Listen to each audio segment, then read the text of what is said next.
gangguan katup jantung bisa bentuknya dia bocor atau bisa bentuknya dia menyempit. Ya, kalau bocor itu aliran darahnya bolak-balik aja dalam jantung. Kalau menyempit, maka aliran darah dari satu ruangan jantung akan terhambat untuk menuju ke ruangan yang lainnya, sehingga di dalam ruangan itu dia akan terbendung.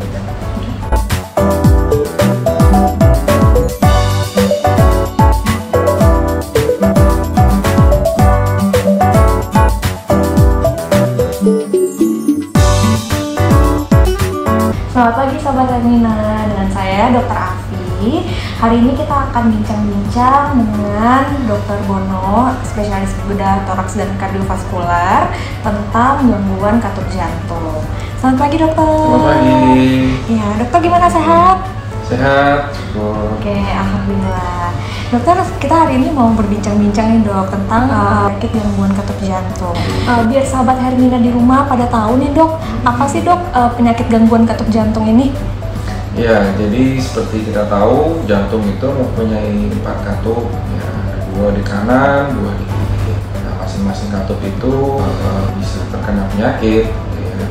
Karena fungsi katup kan sebetulnya dia membuka menutup, sehingga aliran darah di dalam jantung itu berjalan searah, ya, dari air serabi menuju lewat katup, terus kemudian ke bilik, katup itu menutup, darah itu keluar ke nomor yang lain.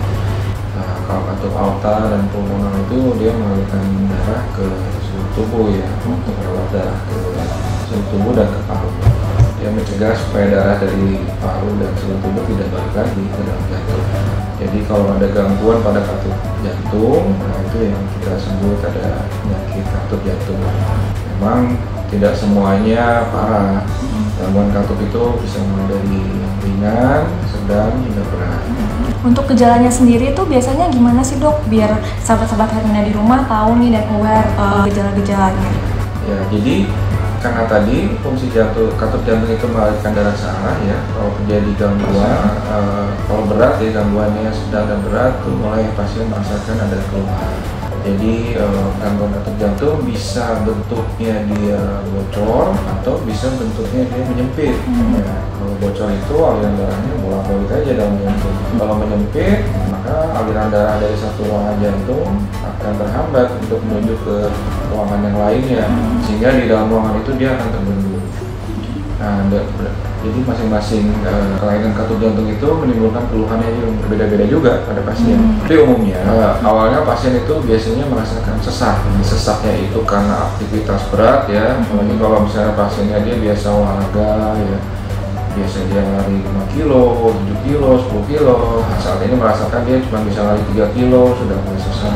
Atau orang yang beraktivitas di perkantoran, misalnya yang biasa naik tangga 3 lantai, 4 lantai nggak ada masalah, tapi kok saya 2 lantai harus berhenti, ngambil napas panjang, sesak, ya, seperti itu.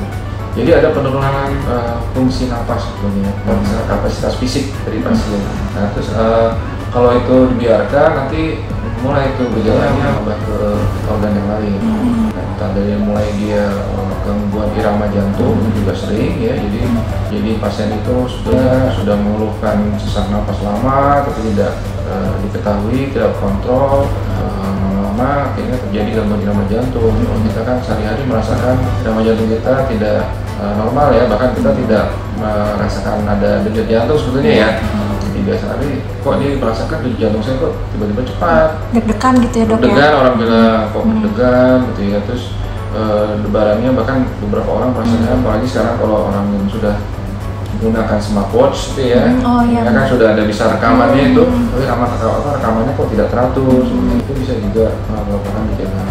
Lalu kalau yang stadium lanjut juga bisa itu udah mulai bengkak tuh. Ya, jadi sudah pembengkakan itu kan tanda ada bendungan dari aliran darah seluruh tubuh, ya, karena tidak lancar, ya, di sirkulasi dalam jantungnya, sehingga darah itu terbendung. Nah, kalau di paru tadi keluhannya sesak, tapi kalau di organ yang lain yaitu kalau aktivitas sampai bengkak, terus kemudian setelah tidur kempes, nanti besoknya bengkak lagi, itu juga salah satu gejala keluhan.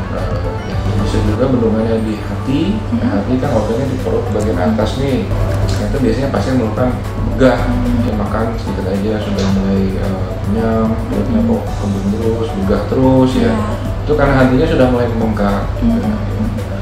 Itu seringkali akhirnya berobat, sebenarnya diobatinya karena disangkanya penyakit lambung, padahal sebetulnya karena bendungan jantung. Seperti itu. Mungkin beberapa gejala umum yang dirasakan tadi seperti itu ya, sesak, bengkak, gangguan irama jantung ya, sama ya nanti mungkin yang lain sudah, kalau sudah lanjut mulai organ-organ yang lain mulai terkena. Banyak juga pasien yang kelainan katup jantung, ginjalnya juga sudah mulai terkena. Baik dok, kalau untuk di praktek sehari-hari nih dok, biasanya untuk diagnosis kelainan katup jantung itu biasanya pemeriksaannya apa aja ya dok? Iya, jadi memang pasien biasanya datang ke dokter jantung ya, terus kemudian dilakukan tanya jawab dulu kan, jadi mulai ada timbul kan disebutkan keluhan-keluhan yang tadi. Nah, selanjutnya akan dilakukan pemeriksaan dada dengan alat stetoskop. Nah, dari situ bisa tuh tergambar, biasanya yang sering digambarkan adalah bunyi murmur ya. Jadi ada bunyi tambahan jantung ya. Nah, kalau sudah ada tanda seperti itu, dilanjutkan dengan pemeriksaan yang lebih lanjut dengan definitifnya biasanya dengan ekokardiografi. Eko nanti akan kelihatan tuh katupnya apakah dia membuka menutup secara baik atau dia tidak bisa membuka, ya tadi saya bilang ada penyempitan katup jantung, atau tidak bisa menutup sehingga bocor terus seperti itu. Dan mungkin pada beberapa kasus diperlukan pemeriksaan lebih lanjut, misalnya CT scan atau kateterisasi. Kalau misalnya dok, mungkin sahabat Hermina di rumah udah ada yang terdiagnosis dengan penyakit katup jantung dok. Untuk tata laksana lebih lanjutnya, apakah harus selalu operasi dok? Karena kan yang bermasalah katupnya nih dok. Untuk tata laksananya seperti biasanya gimana ya dok? Jadi memang tadi saya sempat sebutkan kelainan katup jantung itu tidak harus berat ya. Banyak kelainan katup yang ditemukan pada saat misalnya pasien di PCKH itu ada gambaran katupnya kok tidak seperti yang normal. Tapi kalau misalnya katupnya itu kelainannya hanya ringan dan keluhan pasien itu tidak banyak, sebenarnya sih tidak perlu terapi bedah, hanya mungkin jaga pola hidup.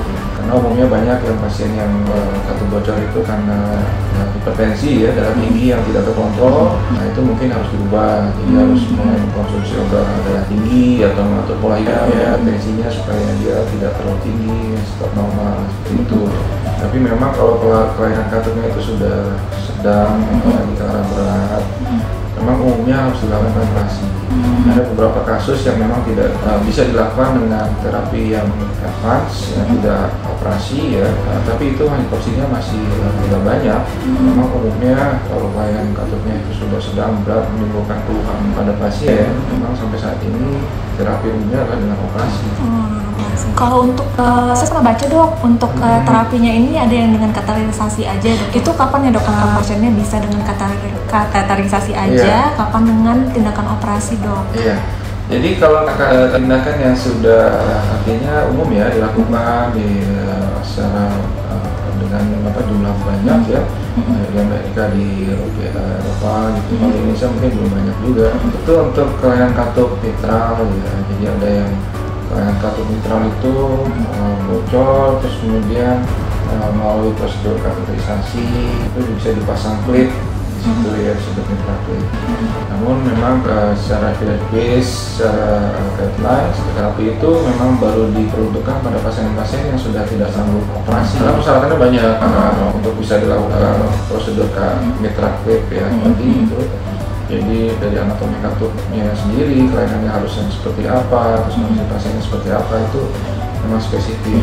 Mengapa demikian? Karena hasil jangka panjangnya masih kalah sebenarnya ya dengan pembedahan.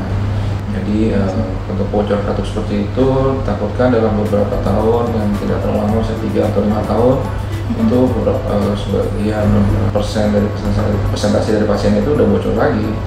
Jadi memang gold standarnya untuk yang katup mitral bocor itu memang masih dengan pembedahan. Hanya ada beberapa kasus yang pasiennya sudah tidak sanggup operasi ya, misalnya karena kondisi klinisnya sudah terlalu berat ya. Usia juga mungkin ya dok ya? Kemudian usia sudah terlalu lanjut, pokoknya kondisi-kondisi yang kalau dilakukan operasi justru berbahaya buat pasien, itu baru dilakukan terapi.